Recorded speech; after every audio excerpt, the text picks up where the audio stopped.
teaching gig in the northern part of the country, which is their version of Nebraska with more rice fields than people and next to no one my age and no diversity at all. It was a bizarre situation because what they were doing was they were taking a bunch of 22-year-olds who couldn't speak the language at all, dropping them in a place where no one spoke English, calling a teacher, and occasionally shipping them off to a photo op with the governor so they feel important. I had become something I've never been in the US. I was the token white guy. Walking down the street, conversations would stop. People would point, snap pictures, reach out and feel my hair. It's the closest I've ever come to being a unicorn.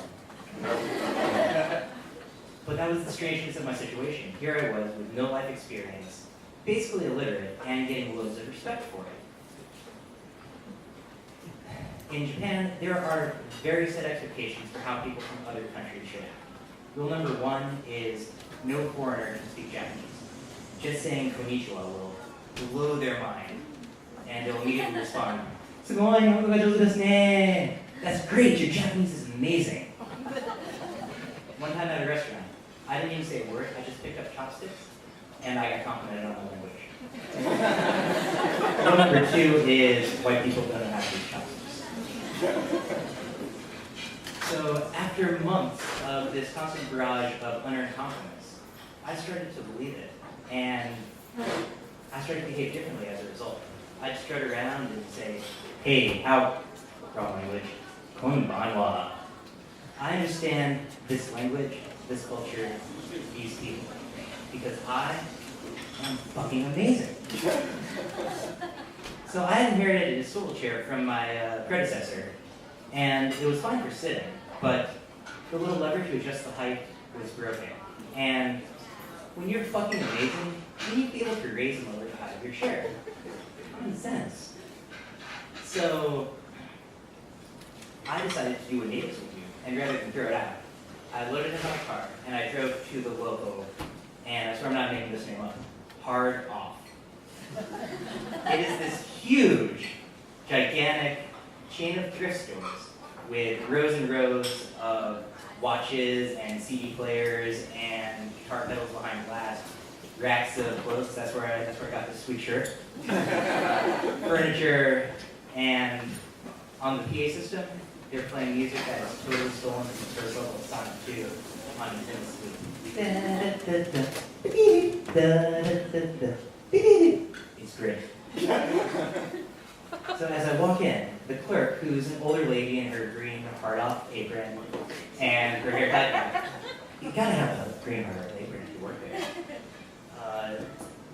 She does a double take because she's never seen anyone who looks like me before in real life. And the service industry places such a premium on making sure customers are happy that she's thinking, "Oh God, this guy, he's going to be pointing, gesturing wildly, we won't understand each other, he's going to be unhappy, I'll be in trouble for having an unhappy customer. This is going to be a disaster." And at this point, I had been in the country long enough that I was used to people worried about a language barrier. So I would start off and say something kind of complicated in Japanese just to show that, I'm the good white person who learns the language and takes his shoes off when entering your house and eats the weird fermented soybeans that you put in front of me because you're trying to gross me out and show how hardcore you are. Come on, Dad. So, even though I'm not one for small talk, I just chat a little bit and say, how nice the weather is today and how I'm so glad that it's finally spring and how long winter was. And she begins to relax a little bit. So I can finally get to what I came here to do. And I say, "Look, I want to sell you this chair." And she looks it over real thoroughly, turns it around, all the knobs, and she says, "Well, this lever is broke, so it might be kind of hard to sell." And I say, "Yeah, I understand, but it still works, so will you buy it?" And she says, "Well, this lever is broke, so it might be kind of hard to sell." And I get a little annoyed because selling it is not really my problem. That's their problem.